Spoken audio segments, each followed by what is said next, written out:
Le Barça s'est fait tenir en échec face à Grenade. On va débriefer ce match dans cette vidéo. Salut à tous les gars, c'est Azial. Aujourd'hui, on se retrouve pour une nouvelle vidéo, un nouveau débrief d'un match du Barça le jour d'après. Bien évidemment, moi hier soir, j'étais sur le PSG. Je me suis rematé le match aujourd'hui, tranquillement, pour en faire un petit débrief. Parce que hier, je ne vais pas vous mentir, je regarde mon match du PSG, un petit peu inquiet. Le débrief est sorti.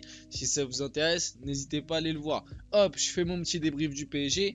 Je regarde les résultats et tout. Je me suis dit, bon, Grenade qui était 19ème, qui joue le maintien en Liga face au Barça. Je me dis, bon, le Barça va dérouler tranquille. Je vais voir le résultat, je vois de partout. Je me suis dit, demain, il faut que je me re-regarde le match. Il y a de quoi parler, il y a de quoi faire un débrief. On est là aujourd'hui, bon, pas mal de choses à dire, hein. Pas mal de choses à dire. Le Barça, ça se complique. Ça se complique, tu commences à prendre du retard sur ton homologue, enfin sur ton ennemi, pas plutôt que ton homologue, sur ton ennemi madrilène. 3 points de retard, retour de la trêve, il y a le Classico, il y a pas mal d'absents, beaucoup de blessures, il y a aussi des petits faits de jeu, faits de match qui sont un petit peu contre toi. On va en parler dans le débrief, mais... Pour moi, le Barça devait gagner ce match 3-2. Voilà, je vais directement crever l'abcès. Je suis pas fan du Barça du tout. Vous me connaissez, moi je suis supporter du PSG. Donc moi je dis ça de manière objective, de manière admirateur footballistique. Pour moi, le troisième but de Joao Félix doit être comptabilisé. Mais bref, on y reviendra. Bien évidemment, avant qu'on rentre dans le vif du sujet, le petit like, le petit commentaire, partage, abonnez-vous. Voilà, n'hésitez pas, abonnez-vous. Ça fait plaisir en ce moment, vous êtes plutôt chaud. La cloche, tout ça, vous connaissez, c'est le référencement. Ça fait plaisir, ça aide au développement de la chaîne. Et on y va. Bon, déjà, alors le Barça qui a sûrement dû faire l'une des pires entrées de match depuis peut-être Lille PSG de l'année dernière où Mbappé avait marqué au bout de 7 secondes de jeu. Bon bah là le Grenade a marqué en quoi, 15 secondes, 16 secondes je crois, quelque chose comme ça. L'engagement était pour le Barça en plus, hein. Ça c'est le truc assez paradoxal. L'engagement était pour le Barça, perte de balle de Gavi juste ici. Hop, petit ballon ici, petit ballon dans la profondeur. Et là lui on va en parler, Brian Zaragoza, mais Brian quoi. Brian, bon même si sur le but... Donc frappe croisée 1-0, Ter Stegen pour moi il doit faire mieux.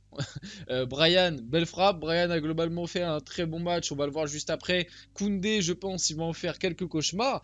Mais globalement cette entame de match, pourquoi aller vraiment mais cataclysmique? Déjà dans un match de foot, voilà, déjà quand tu prends un but, c'est pas bon.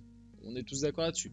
En plus de ça, quand tu prends un but au bout de 15 secondes alors que c'est toi qui as l'engagement, t'as vraiment du souci à se faire, à te faire, pardon. Mais en plus de tout ça, quand tu prends un but au bout de 15 secondes contre une équipe qui va jouer à 11 derrière pendant les 90 minutes et qui de base était venu pour jouer le match nul, tu te doutes bien que prendre ce but là c'est très problématique, je le rappelle, et c'est pour ça que le Barça pour moi n'a pas le droit de perdre ce genre de points s'ils veulent aller chercher ce championnat. Grenade est 19ème de Liga, c'est une équipe qui joue le maintien, c'est une équipe qui au début de ce match s'est dit on fait 0-0, on fait le match nul, c'est un très bon résultat. Là t'ouvres le score au bout de 15 secondes, tu te dis il faut qu'on prenne 2 buts après pour perdre et du coup ne pas viser l'objectif qu'on s'était mis de base.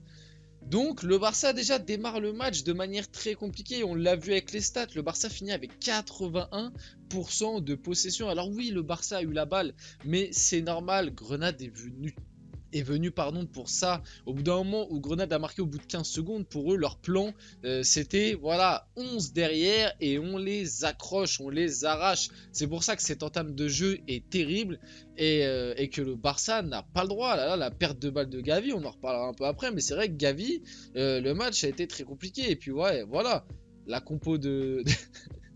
La compo de Grenade, je peux vous la dire, hein, c'est un bon 5-4-1. Donc bon, t'as pas besoin de... J'ai pas besoin de t'expliquer plus. Ils sont venus pour défendre. Et ils marquent au bout de 15 secondes de jeu, donc leur plan était en marche et le Barça du coup a galéré assez logiquement. En plus de ça, ce genre de perte de points là face à des Grenades, des 19e et tout, là où c'est très embêtant pour le Barça, c'est que j'ai l'impression qu'en Liga, et je pense que vous aussi vous avez cette impression, entre le Barça et le Real, quand ça se joue le titre, il y a toujours, et même en vrai quand l'Atlético l'a eu, mais en Liga il y a toujours le syndrome du suiveur. Moi j'appelle ça comme ça. Il y a un certain grand youtubeur, Riles, grosse dédicace, qui appelle ça le syndrome du petit frère. Moi j'appelle ça le syndrome du suiveur. C'est à dire que le Real et le Barça, et tu peux même rentrer l'Atlético. Dès qu'il y en a un des deux qui commence à prendre 3, 4, 5 points d'avance et être premier, le club qui est juste en dessous en deuxième, bizarrement, dès que, par exemple, le Real est premier, ils vont faire match nul, bizarrement, le Barça va faire match nul. Dès que le Real va perdre, le Barça va perdre. Et inversement, quand le Barça est premier et qu'il perd, hop, le Real il perd. Tu sais, moi j'appelle ça le syndrome du suiveur. T'as l'impression que dès que il y a une des 2-3 équipes qui est première et qui prend 3, 4, 5 points d'avance, 6 points d'avance, celle qui est derrière, elle n'arrivera plus à la rattraper. Tu ne comprends pas, tu ne sais pas pourquoi, c'est fini. Tu n'arriveras plus à les rattraper. Et attention, parce que là, le Barça, tu prends 3 points de retard sur le Real. Et au retour de la trêve, je l'ai dit, il y a le Classico. Et t'as beaucoup d'absents. On en reparlera après, mais du côté du Barça, il y a énormément d'absents. C'est vrai que sur ce match-là aussi, on aurait pu en parler. Côté Barça, il y avait beaucoup d'absents, c'est vrai, mais je suis désolé. Le 11 de départ est largement satisfaisant pour venir prendre un résultat face à Grenade. Vous n'allez pas me faire croire le contraire. Bref, du coup, Granada, de son côté, Granada a énormément défendu. En plus de ça, 29e minute de jeu, là, c'était vraiment le coup de grâce. Moi, au moment de ce deuxième but, bon, je dis ça, mais j'avais vu le résultat en amont. Mais quand tu regardes le match et que, du coup, tu connais pas le résultat final, tu te dis au moment de ce deuxième but, c'est fini. Le Barça ne gagnera pas ce match. Le Barça va le perdre à 100%. Petit ballon de Gamboa, là. Petit ballon piqué, enfin, petit ballon en profondeur. Et là...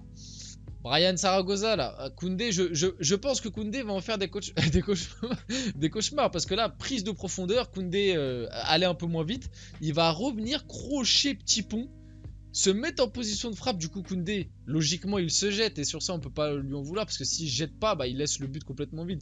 Il se jette, il va lui remettre un crochet, hop, extérieur du pied, lucarne. Non, franchement. Non, franchement, ce genre de but, c'est incroyable. Ouais, franchement, tu peux que le féliciter, tu peux que lui dire bravo. Le but est incroyable. L'enchaînement, prise de profondeur, vitesse, il garde Koundé loin de lui, hop, crochet petit pont. Il arrive là, position de frappe, tac, fin de frappe. Extérieur du pied, lucarne. La balle part en lucarne. Qu'est-ce que tu veux dire de plus à part félicitations? Je ne connaissais pas ce joueur, Brian Zaragoza.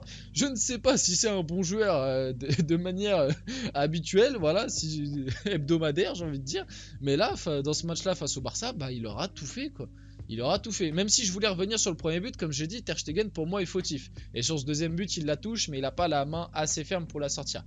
Bref, 2-0 pour Grenade. Juste avant la mi-temps, heureusement, il y avait le petit espoir côté Barça. Et tu vois sur ce genre de screen là c'est le deuxième but, le premier but du Barça pardon, qui permet de revenir à 2-1. Mais voilà quoi, ça a été ça tout le match. C'est à dire que là dans la surface de Grenade, il y a 1, 2, 3, 4, 5, 6, bon pas lui mais 7, 8. Et lui qui est là, t'as 9 joueurs dans les 20 derniers mètres qui défendent. Donc bon oui, c'est très compliqué de trouver la brèche. Et la preuve, hein, la première brèche que trouve le Barça, c'est sur cette incursion de Gavi qui va la donner à Joao Félix dans la surface là. Et ça vient d'un compte favorable. C'est à dire que là Joao Félix se l'emmène, il va avoir le compte favorable sur le 14, je ne sais plus c'était qui. Après du coup en glissant il va essayer de frapper. Et au final, avec un petit peu de chance, ça retombe dans les pieds de Yamal qui a le but vide. Et il veut frapper, mais au final, ça fait une passe pour Lamine Yamal, qui d'ailleurs, record, Lamine Yamal devient le plus jeune buteur de l'histoire de la Liga, inscrit son premier but. On peut même pas plus longuement en parler parce que le Barça fait pas un bon match, quoi. Le Barça fait pas un bon match, 2-2 contre Grenade, c'est pas un bon match, il y a d'autres choses à dire. Mais ouais, voilà, félicitations à Lamine Yamal. On parlera un petit peu après des prestats individuels. C'est pas son meilleur match. Hein. C'est pas son meilleur match à Lamine Yamal. Après, il n'a pas été mis dans les meilleures dispositions. Puisque à côté, ça n'a pas été très bon non plus. Donc on en reparlera. Le deuxième but du Barça, ça vient d'une histoire entre Joao Félix et les deux. Franchement, c'est ça des fois ce genre de truc qui m'énerve en Liga. J'ai l'impression que je vois ça qu'en Liga. Mais les joueurs en Liga, il y en a certains, ils ont des pètes au casque.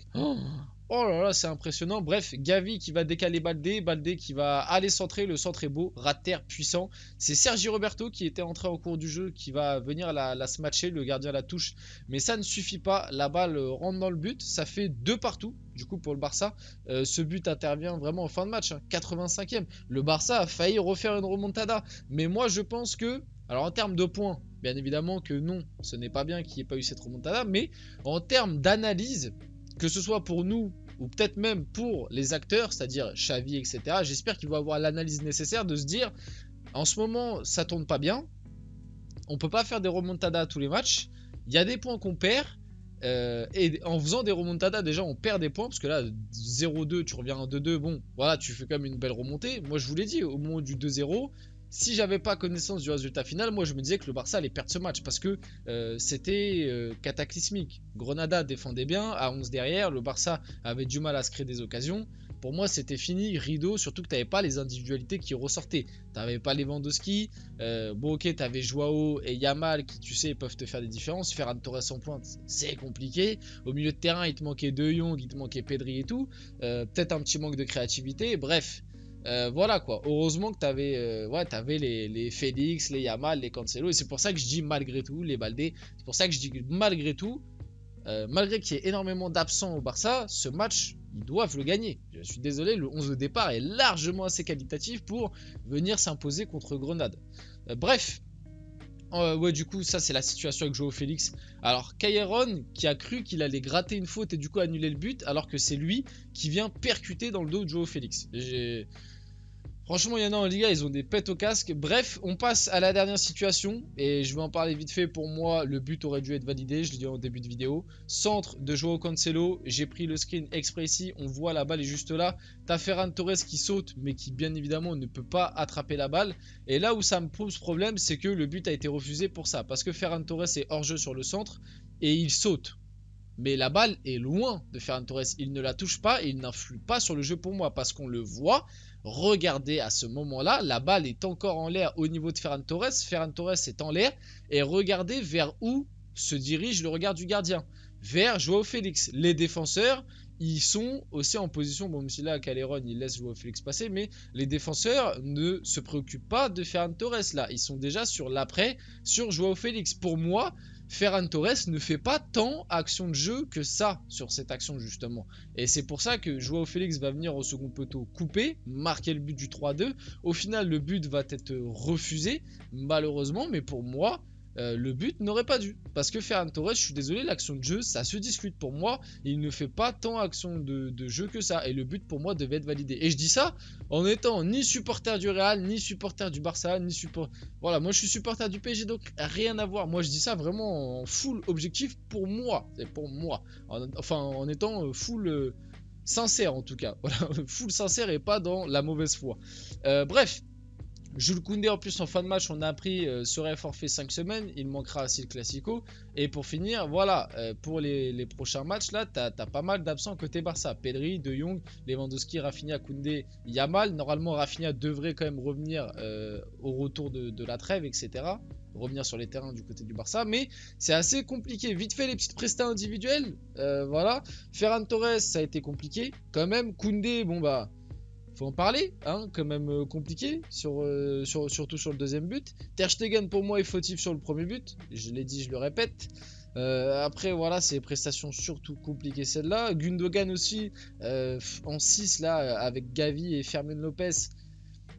Je sais pas si c'est très pertinent de le remettre dans ce genre de position, surtout que Gundogan c'est plus un mec qui se projette. Moi j'aurais préféré voir peut-être Gavi plus bas ou alors un Romeu, même si Romeu c'est compliqué aussi.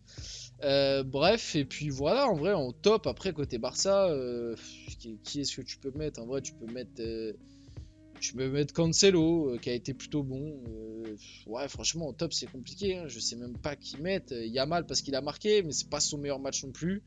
Bref, voilà, assez compliqué du côté du Barça. J'espère que voilà, on voit un peu moins de jeu. J'espère que ça va aller mieux dans les prochains jours quand ils vont récupérer leurs joueurs, parce que c'est vrai que l'infirmerie est quand même pas mal remplie. Bref, on arrive sur la fin de ce débrief. J'espère qu'il vous a plu. Si c'est le cas, n'hésitez pas à liker, commenter, partager et vous abonner. C'était Asial et on se retrouve très rapidement pour une prochaine vidéo.